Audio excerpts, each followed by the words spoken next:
truly believe that one of the most devious things you can do in today's society is weaponize skin colour and make race the reason for every single ill that exists in this world. Now, it seems to me, and of course this is just my opinion, but there are a number of organisations and individuals out there who seem to have a penchant for doing it. They seem to enjoy doing it quite a lot.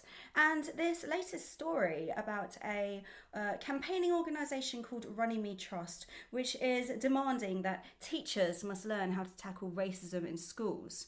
Now, I have no doubt that racism, true racism anywhere, should be tackled efficiently and effectively. But the demands that they give and the reasons behind it's quite questionable, to be honest. They go on to say that a toxic agenda is actively harming people of colour. They are criticising the government for their shameless debates around migration. They warn that urgent action must be taken to boost racial literacy and address discrimination in schools.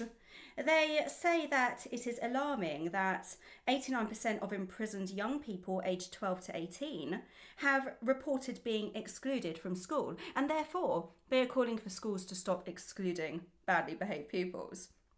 That point alone I do want to pick up on. Now, if a 12 to 18-year-old has been excluded from school, then it surely stands to reason that they've been excluded for a reason.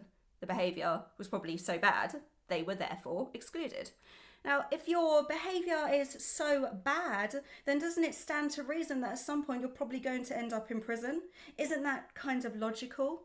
And is the reason for that they end up in prison because they're being excluded from school? Could it possibly be one particular factor which I highlight quite often, which is the fact that there is no such thing as discipline in this country? Since the days of Tony Blair, discipline has been undermined, and in the Blair years, he made it very clear that kids were not to be punished. They were not to be reprimanded. They were to be just allowed almost to get away with bad behaviour. They took discipline away from teachers. They took discipline away from parents.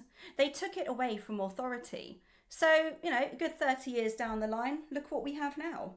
We've got a country where discipline is practically non-existent. Now, this Runnymede Trust puts this down to skin colour and racial discrimination and doesn't seem to take into account that the lack of discipline in society and among families and communities may just have something to do with that type of bad behaviour and reasons for exclusion. But then that could just be me, right? So they are calling for the removal of voter ID. They have produced a manifesto where they want to stop aggressive policing techniques such as strip searches on kids. How do you define a kid? Anyone under the age of 16? Anyone under the age of 18? Do we happen to have a knife crime endemic among teenagers today? Yes, we do. Why in the world would you then campaign against measures that are being taken in order to implement some kind of discipline, boundaries and respect in society? So you can have a look at that story, of course. But to me, I find this type of story, this type of campaigning, I find it to be some of the most disingenuous agendas out there, because they are addressing issues in schools. But they're not putting it down to lack of respect or lack of discipline. They are putting it down to skin colour.